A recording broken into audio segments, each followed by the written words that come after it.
The rain had already soaked her to the skin by the time Mia stepped into the lab's sterile, humming silence. She could still hear her brother's voice in her head, urgent, shaky. If anything happens to me, take this to Liam. Don't read it. Just take it to Liam. But that was before his car accident. Before the brakes failed. Before the fire. Before she saw the look in the coroner's eyes. The look that said, this wasn't just fate.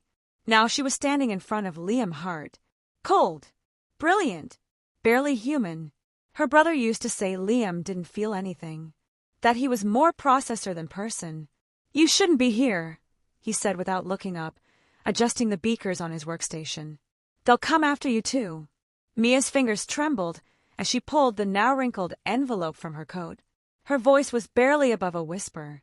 That's why I opened it. For a moment, time stopped. Liam's eyes, normally unreadable, flashed with something recognition. Regret. You read it. She nodded. And now I know why he died. Liam, they're experimenting on people. Memory manipulation. Erasing identities. Controlling behavior. And you were part of it, weren't you? Liam stared at her. Then calmly, without a word, he walked to the door. Click. Locked it. Then he whispered, Mia, they're watching us right now. Her brother, Alex, had always protected her. The kind of big brother who skipped his senior prom to help her with a science project.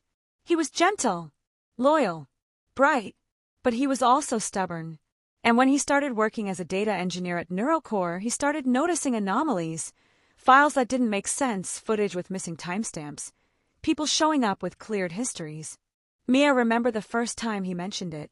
It's like they're scrubbing brains, Mia. Cleaning them like hard drives. She thought he was being dramatic, until he showed her the file names. Project Mnemosyne, Subject 27, Behavioral Override Protocol initiated. He never told her more. Just handed her the envelope and said, only Liam can stop it. NeuroCore wasn't just another shady research company. On the surface, it promised memory restoration, helping Alzheimer's patients, trauma survivors, veterans. Their public image was squeaky clean. But in reality, they were building a product. A weapon. Mia read the files. They weren't restoring memories. They were rewriting them. Wiping people clean. Reprogramming them with false identities.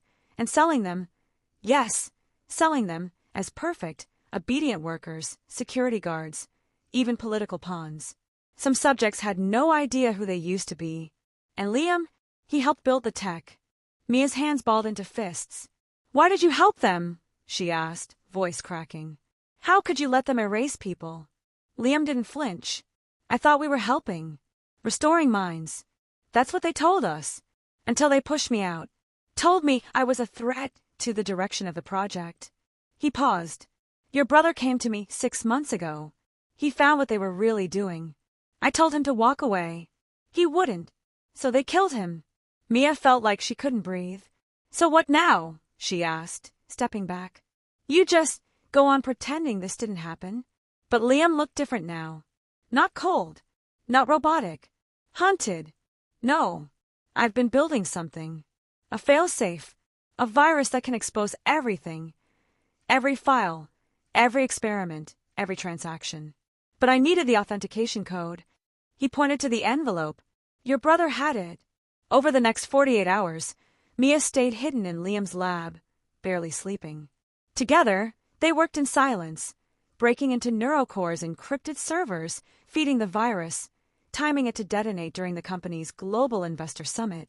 The code was handwritten, buried in the envelope behind Alex's photo. Code: Omega, RX 117.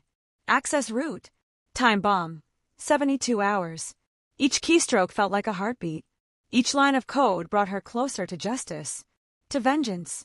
But the closer they got, the more dangerous it became. On the second night, Liam's car exploded in the parking lot. On the third, they found a surveillance drone hovering outside the lab. And on the morning of the upload, the lab door was kicked open. 3 men. Black suits. Silencers. Hand over the girl, one said. Now. Liam didn't hesitate. He pulled a concealed weapon from his desk drawer and shot the first man in the thigh.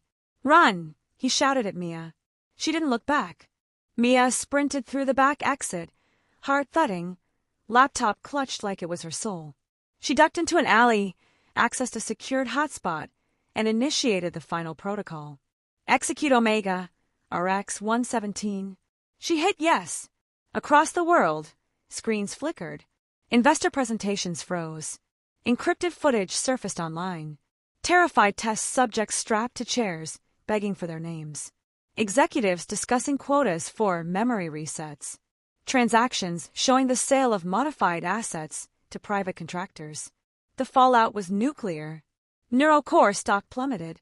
The CEO was arrested. Whistleblower protection groups named Mia as the hero. She never stepped forward, never showed her face.